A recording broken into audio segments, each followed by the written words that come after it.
നമസ്കാരം. മലയാളി വാർത്തയിലേക്ക് സ്വാഗതം. കേരളത്തിൽ ഇന്നു മുതൽ ഇനി അതിശക്തമായ മഴയ്ക്കുള്ള സാധ്യത, അതും ഇടിമിന്നലോടുകൂടിയ മഴയ്ക്ക് സാധ്യതയെന്നാണ് കേന്ദ്ര കാലാവസ്ഥാ വകുപ്പ് പറയുന്നത്. ഇതിന്റെ ഭാഗമായി പല ജില്ലകളിൽ ഇപ്പോൾ യെല്ലോ അലർട്ട് പ്രഖ്യാപിച്ചിട്ടുണ്ട്. പലയിടത്തും മഴ പെയ്ത് തുടങ്ങിയിട്ടുണ്ട്. ഇന്ന് കണ്ണൂർ, കാസർഗോഡ് ജില്ലകളിലാണ് യെല്ലോ അലർട്ട് പറഞ്ഞിരിക്കുന്നത്. 26-ാം തീയതി എറണാകുളം, ഇടുക്കി, തൃശൂർ, മലപ്പുറം ജില്ലകളിലും അലർട്ട് പ്രത്യേകമായി പറഞ്ഞിട്ടുണ്ട്. ഇതുകൂടാതെ മത്സ്യബന്ധനത്തിനും വിലക്ക് ഏർപ്പെടുത്തിയിട്ടുണ്ട്. കേരള, കർണാടക, ലക്ഷദ്വീപ് തീരങ്ങളിൽ 25, 26 തീയതികളിൽ മത്സ്യബന്ധനത്തിന് പോകാൻ പാടില്ലെന്നാണ് കേന്ദ്ര കാലാവസ്ഥാ വകുപ്പ് അറിയിച്ചിരിക്കുന്നത്. 25, 26 തീയതികളിൽ കേരള, കർണാടക, ലക്ഷദ്വീപ് തീരങ്ങളിൽ മണിക്കൂറിൽ 40 മുതൽ 50 കിലോമീറ്റർ വരെയും ചില അവസരങ്ങളിൽ അത് 60 കിലോമീറ്റർ വരെയും വേഗതയിൽ ശക്തമായ കാറ്റിനും അതുപോലെ മോശം കാലാവസ്ഥയ്ക്കും സാധ്യതയായി മാറും. അതുകൂടാതെ മത്സ്യത്തൊഴിലാളികൾക്ക് പ്രത്യേകമായ ജാഗ്രതാ നിർദ്ദേശങ്ങൾ ഇതോടൊപ്പം തന്നെ നൽകുകയാണ്. 25, 26 തീയതികളിൽ കേരള, കർണാടക, ലക്ഷദ്വീപ് തീരങ്ങളിൽ മത്സ്യബന്ധനത്തിന് പോകാൻ പാടില്ലെന്ന് എടുത്തു പറയുന്നു കേന്ദ്ര കാലാവസ്ഥാ വകുപ്പ്. 25, 26 തീയതിയിൽ കേരള, കർണാടക, ലക്ഷദ്വീപ് തീരങ്ങളിൽ മണിക്കൂറിൽ 60 കിലോമീറ്റർ വരെയും വേഗതയിൽ ശക്തമായ കാറ്റിനും അതുപോലെ മോശം കാലാവസ്ഥയ്ക്കും സാധ്യതയുണ്ട്. 22 മുതൽ 26 വരെ തെക്കു പടിഞ്ഞാറൻ അറബിക്കടൽ, മധ്യ പടിഞ്ഞാറൻ അറബിക്കടൽ എന്നിവിടങ്ങളിൽ മണിക്കൂറിൽ 65 കിലോമീറ്റർ വരെ വേഗതയിൽ ശക്തമായ കാറ്റിന് സാധ്യതയുണ്ട്. തെക്കൻ തമിഴ്നാട് തീരം, തെക്കു പടിഞ്ഞാറൻ ബംഗാൾ ഉൾക്കടൽ, വടക്കൻ തമിഴ്നാട് തീരം, ഗൾഫ് ഓഫ് മാന്നാർ, അതിനോട് ചേർന്ന കന്യാകുമാരി പ്രദേശം, തെക്കൻ ബംഗാൾ ഉൾക്കടൽ, മധ്യകിഴക്കൻ ബംഗാൾ ഉൾക്കടൽ, ആൻഡമാൻ കടൽ എന്നിവിടങ്ങളിൽ മണിക്കൂറിൽ 60 കിലോമീറ്റർ വരെ വേഗതയിൽ ശക്തമായ കാറ്റിനും അതുപോലെ തന്നെ മോശം കാലാവസ്ഥയ്ക്കും സാധ്യതയുണ്ട്.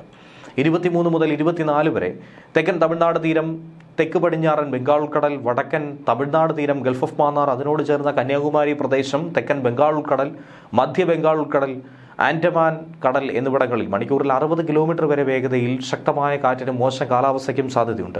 24 മുതൽ 26 വരെ ആൻഡമാൻ കടൽ, മധ്യ ബംഗാൾ ഉൾക്കടൽ, തെക്കൻ ബംഗാൾ ഉൾക്കടൽ, വടക്കൻ ബംഗാൾ ഉൾക്കടൽ എന്നിവിടങ്ങളിൽ മണിക്കൂറിൽ 65 കിലോമീറ്റർ വരെ വേഗതയിൽ ശക്തമായ കാറ്റിനും അതുപോലെ മോശം കാലാവസ്ഥയ്ക്കും സാധ്യതയുണ്ട്. 25, 26 തീയതിയിൽ തമിഴ്നാട് തീരം, ഗൾഫ് ഓഫ് മാന്നാർ, അതിനോട് ചേർന്ന കന്യാകുമാരി പ്രദേശം, തെക്കൻ ബംഗാൾ ഉൾക്കടൽ, മധ്യ ബംഗാൾ ഉൾക്കടൽ, ആന്ധ്രാപ്രദേശ്, ഒഡീഷ, പശ്ചിമ ബംഗാൾ, ആൻഡമാൻ കടൽ എന്നിവിടങ്ങളിൽ മണിക്കൂറിൽ 60 കിലോമീറ്റർ വരെ വേഗതയിൽ ശക്തമായ കാറ്റിനും അതുപോലെ മോശം കാലാവസ്ഥയ്ക്കുമുള്ള സാധ്യതയും ഇതോടൊപ്പം തന്നെ പറയുകയാണ്. ഇതുകൂടാതെ കേരളത്തിൽ തീരമേഖലകളിൽ കള്ളക്കടൽ പ്രതിഭാസമുണ്ട്. കള്ളക്കടൽ പ്രതിഭാസത്തിന്റെ ഭാഗമായി ഇന്ന് രാത്രി 8:30 മുതൽ 24-ാം തീയതി ഉച്ചയ്ക്ക് 2:30 വരെയും കന്യാകുമാരി ജില്ലയിലെ നീരോടി മുതൽ ആരോഗ്യപുരം വരെയുള്ള തീരങ്ങളിൽ ഇന്ന് വൈകുന്നേരം 5:30 മുതൽ 24-ാം തീയതി പകൽ 11:30 വരെയും 0.9 മുതൽ 1 മീറ്റർ വരെ ഉയർന്ന തിരമാലകൾ കാരണം കടലാക്രമണത്തിന് സാധ്യതയുണ്ടെന്നാണ് ദേശീയ സമുദ്രസ്ഥിതി പഠന ഗവേഷണ കേന്ദ്രം അറിയിച്ചിരിക്കുന്നത്. കടലാക്രമണത്തിന് സാധ്യതയുള്ളതുകൊണ്ട് തന്നെ മത്സ്യത്തൊഴിലാളികളും തീരദേശവാസികളും പ്രത്യേകം ജാഗ്രത പാലിക്കേണ്ടതും മേൽപ്പറഞ്ഞ മുന്നറിയിപ്പുകൾ പാലിക്കേണ്ടതുമാണ്. ഇതുകൂടാതെ ഇടിമിന്നൽ ജാഗ്രതാ നിർദ്ദേശവും പുറപ്പെടുവിച്ചിട്ടുണ്ട്. കേരളത്തിൽ ഒറ്റപ്പെട്ട ഇടങ്ങളിൽ 22, 23, 26 തീയതികളിൽ ഇടിമിന്നലോടുകൂടിയ മഴയ്ക്ക് സാധ്യതയുണ്ട്. ഇടിമിന്നൽ ഏറെ അപകടകാരികളാണ്. അവ മനുഷ്യൻ്റെയും മൃഗങ്ങളുടെയും ജീവനും വൈദ്യുത ആശയവിനിമയ ശൃംഖലകൾക്കും വൈദ്യുത ചാലകങ്ങളുമായി ബന്ധിപ്പിച്ചിട്ടുള്ള വീട്ടുപകരണങ്ങൾക്കും വലിയ നാശനഷ്ടമാണ് സൃഷ്ടിക്കുന്നത്. അതുകൊണ്ട് തന്നെ കാർമേഘം കണ്ടു തുടങ്ങുന്ന സമയം മുതൽ തന്നെ പൊതുജനങ്ങൾ മുൻകരുതൽ നടപടി സ്വീകരിക്കണം. ഇടിമിന്നൽ എപ്പോഴും ദൃശ്യമാകണമെന്നില്ല. അതുകൊണ്ട് ഈ മുൻകരുതൽ നടപടികൾ സ്വീകരിക്കുന്നതിൽ നിന്നും ഒരു കാരണവശാലും വിട്ടു നിൽക്കരുത്. ഇടിമിന്നലിന്റെ ആദ്യ ലക്ഷണം കണ്ടു കഴിഞ്ഞാൽ ഉടൻ തന്നെ സുരക്ഷിതമായ കെട്ടിടത്തിനുള്ളിലേക്ക് മാറണം. തുറസായ സ്ഥലങ്ങളിൽ തുടരുന്നത് ഇടിമിന്നൽ ഏൽക്കാനുള്ള സാധ്യത വർദ്ധിപ്പിക്കും. ശക്തമായ കാറ്റിനും ഇടിമിന്നലിനും സാധ്യതയുള്ള ഘട്ടത്തിൽ ജനലും വാതിലും അടച്ചിടുക. വാതിലിനും ജനലിലും അടുത്ത് നിൽക്കാതെയും ഇരിക്കുക. കെട്ടിടത്തിനകത്ത് തന്നെ ഇരിക്കാനോ പരമാവധി ഭിത്തിയിലോ തറയിലോ സ്പർശിക്കാതിരിക്കാൻ ശ്രമിക്കുകയോ ചെയ്യുക. ഗ്രഹോപകരണങ്ങളുടെ വൈദ്യുത ബന്ധം വിച്ഛേദിക്കണം. വൈദ്യുതോപകരണങ്ങളുമായിട്ടുള്ള സാമീപ്യം ഇടിമിന്നലുള്ള സമയത്ത് ഒഴിവാക്കണം. ഇടിമിന്നലുള്ള സമയത്ത് ടെലഫോൺ ഉപയോഗിക്കുന്നതും ഒഴിവാക്കണം. മൊബൈൽ ഫോൺ ഉപയോഗിക്കുന്നതുകൊണ്ട് കുഴപ്പമില്ല. അന്തരീക്ഷം മേഘാവൃതമാണെങ്കിൽ തുറസായ സ്ഥലത്തും ടെറസിലും കുട്ടികൾ ഉൾപ്പെടെ കളിക്കുന്നത് ഒഴിവാക്കണം. ഇടിമിന്നലുള്ള സമയത്ത് വൃക്ഷങ്ങളുടെ ചുവട്ടിൽ നിൽക്കരുത്. വാഹനങ്ങൾ മരച്ചുവട്ടിൽ പാർക്ക് ചെയ്യുകയും അരുത്. ഇടിമിന്നലുള്ള സമയത്ത് വാഹനത്തിനകത്ത് തന്നെ തുടരുക. കൈകാലുകൾ പുറത്തിടാതിരിക്കുക. വാഹനത്തിനകത്ത് നിങ്ങൾ സുരക്ഷിതരായിരിക്കും. എന്നാൽ സൈക്കിൾ, ബൈക്ക്, ട്രാക്ടർ തുടങ്ങിയ വാഹനങ്ങളിലുള്ള യാത്ര ഇടിമിന്നൽ സമയത്ത് ഒഴിവാക്കി ഇടിമിന്നൽ അവസാനിക്കുന്നതുവരെ സുരക്ഷിതമായ ഒരു കെട്ടിടത്തിൽ അഭയം തേടുകയും വേണം. മഴക്കാറ് കാണുമ്പോൾ തുണികൾ എടുക്കാൻ ടെറസിലേക്കോ മുറ്റത്തേക്കോ ഇടിമിന്നലുള്ള സമയത്ത് പോകരുത്. കാറ്റിൽ മറിഞ്ഞു വീഴാൻ സാധ്യതയുള്ള വസ്തുക്കളൊക്കെ തന്നെ കെട്ടിവെക്കണം. ഇടിമിന്നൽ സമയത്ത് കുളിക്കുന്നത് ഒഴിവാക്കണം. ടാപ്പുകളിൽ നിന്നും വെള്ളം ശേഖരിക്കുന്നത് അടക്കം ഒഴിവാക്കുക. പൈപ്പിലൂടെ മിന്നൽ മൂലമുള്ള വൈദ്യുതി ഒരുപക്ഷെ സഞ്ചരിച്ചേക്കാം. ഇടിമിന്നൽ ഉണ്ടാകുമ്പോൾ ജലാശയത്തിൽ മീൻ പിടിക്കാനോ കുളിക്കാനോ ഇറങ്ങാൻ പാടില്ല. കാർമേഘങ്ങൾ കണ്ടു തുടങ്ങുമ്പോൾ തന്നെ മത്സ്യബന്ധനം, ബോട്ടിംഗ് തുടങ്ങിയ പ്രവർത്തികൾ നിർത്തിവെച്ച് ഉടനെ തന്നെ അടുത്തുള്ള കരയിലേക്ക് എത്താൻ ശ്രമിക്കണം. ഇടിമിന്നലുള്ള സമയത്ത് ബോട്ടിൻ്റെ ഡെക്കിൽ നിൽക്കരുത്.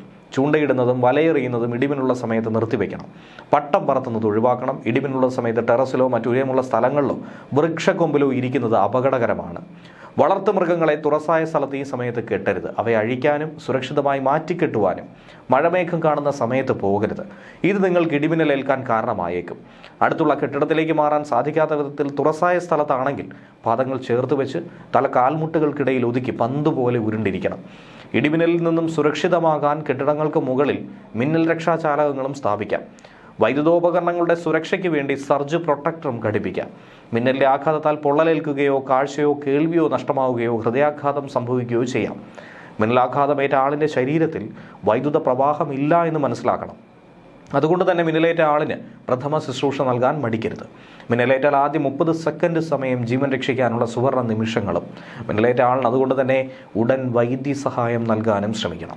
മിന്നലാഘാതമേറ്റ ആളുടെ ശരീരത്തിൽ വൈദ്യുത പ്രവാഹം ഇല്ല എന്നുള്ളത് മനസ്സിലാക്കണം. അതുകൊണ്ട് തന്നെ മിന്നലേറ്റ ആളിന് പ്രഥമ ശുശ്രൂഷ നൽകാൻ മടിക്കരുത്. മിന്നലേറ്റാൽ ആദ്യം 30 സെക്കൻഡ് എന്ന് പറയുന്നത് ജീവൻ രക്ഷിക്കാനുള്ള സുവർണ നിമിഷങ്ങളാണ്. അതുകൊണ്ട് തന്നെ മിന്നലേറ്റ ആളിന് ഉടൻ തന്നെ വൈദ്യസഹായവും എത്തിക്കണം. ഇടിമിന്നലിന്റെ ആദ്യ ലക്ഷണം കണ്ടു കഴിഞ്ഞാൽ ഉടൻ തന്നെ സുരക്ഷിതമായ കെട്ടിടത്തിനുള്ളിലേക്ക് മാറണം. തുറസായ സ്ഥലങ്ങളിൽ തുടരുന്നത് ഇടിമിന്നലേൽക്കാനുള്ള സാധ്യത വർദ്ധിപ്പിക്കും. ശക്തമായ കാറ്റിനും ഇടിമിന്നലിനും സാധ്യതയുള്ള ഘട്ടത്തിൽ ജനലും വാതിലും അടച്ചിടണം. വാതിലിലും ജനലിലും അടുത്ത് നിൽക്കാതെ ഇരിക്കുക. കെട്ടിടത്തിനകത്ത് തന്നെ ഇരിക്കുക. പരമാവധി ഭിത്തിയിലോ തറയിലോ സ്പർശിക്കാതിരിക്കാൻ ശ്രമിക്കുകയും ചെയ്യുക. ഗ്രഹോപകരണങ്ങളുടെ വൈദ്യുത ബന്ധം വിച്ഛേദിക്കണം. വൈദ്യുത ഉപകരണങ്ങളുമായിട്ടുള്ള സാമീപ്യം ഇടിമിന്നുള്ള സമയത്ത് ഒഴിവാക്കണം. ഇടിമിന്നുള്ള സമയത്ത് ടെലഫോൺ ഉപയോഗിക്കുന്നതും ഒഴിവാക്കണം. മൊബൈൽ ഫോൺ ഉപയോഗിക്കുന്നതുകൊണ്ട് കുഴപ്പമില്ല. അന്തരീക്ഷം ഏകാവൃതമാണെങ്കിൽ തുറസായ സ്ഥലത്തും ടെറസിലും കുട്ടികൾ ഉൾപ്പെടെ കളിക്കുന്നത് ഒഴിവാക്കണം. ഇടിമിന്നലുള്ള സമയത്ത് വൃക്ഷങ്ങളുടെ ചുവട്ടിൽ നിൽക്കരുത്. വാഹനങ്ങൾ മരച്ചുവട്ടിൽ പാർക്ക് ചെയ്യുകയും അരുത്. ഇടിമിന്നലുള്ള സമയത്ത് വാഹനത്തിനകത്ത് തന്നെ തുടരുക. കൈകാലുകൾ പുറത്തിടാതിരിക്കുക. വാഹനത്തിനകത്ത് നിങ്ങൾ സുരക്ഷിതരായിരിക്കും.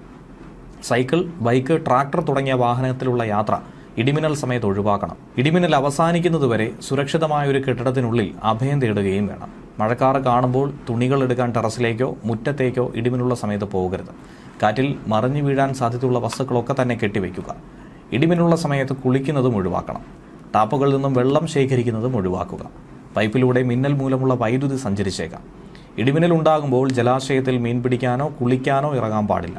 കാർമേഘങ്ങൾ കണ്ടു തുടങ്ങുമ്പോൾ തന്നെ മത്സ്യബന്ധനം, ബോട്ടിംഗ് തുടങ്ങിയ പ്രവർത്തികൾ നിർത്തിവെച്ച് ഉടനെ തന്നെ അടുത്തുള്ള കരയിലേക്ക് എത്താൻ ശ്രമിക്കണം. അതിനിടയിൽ തന്നെ വേനൽ മഴയിൽ ചെറിയൊരു ആശ്വാസം ലഭിക്കുന്നതിനിടയിൽ തന്നെ സംസ്ഥാനത്ത് പകൽ ചൂട് ഉയർന്നു തന്നെ നിൽക്കും. ഉയർന്ന താപനില മുന്നറിയിപ്പ് കാരണം കേരളത്തിലെ 12 ജില്ലകളിലാണ് യെല്ലോ അലർട്ട് പ്രഖ്യാപിച്ചിരിക്കുന്നത്.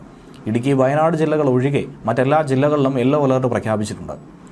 ഉയർന്ന താപനില പാലക്കാട് ജില്ലയിൽ 37 ഡിഗ്രി സെൽഷ്യസ് വരെയും അലർട്ട് പ്രഖ്യാപിച്ചിരിക്കുന്ന മറ്റു ജില്ലകളിൽ 36 ഡിഗ്രി സെൽഷ്യസ് വരെയും ഉയരാൻ സാധ്യതയുണ്ടെന്നാണ് കേന്ദ്ര കാലാവസ്ഥ വകുപ്പ് അറിയിച്ചിരിക്കുന്നത്. ഇതോടൊപ്പം വെയിലിനൊപ്പം എത്തുന്ന തരംഗ ദൈർഘ്യം കുറഞ്ഞ വികിരണമാണ് UV. ഇതും അപകടകാരികളാണ്. പകൽ 10 മുതൽ 3 മണിവരെയുള്ള സമയങ്ങളിലാണ് ഉയർന്ന അൾട്രാ വയലറ്റ് സൂചിക രേഖപ്പെടുത്തുന്നത്.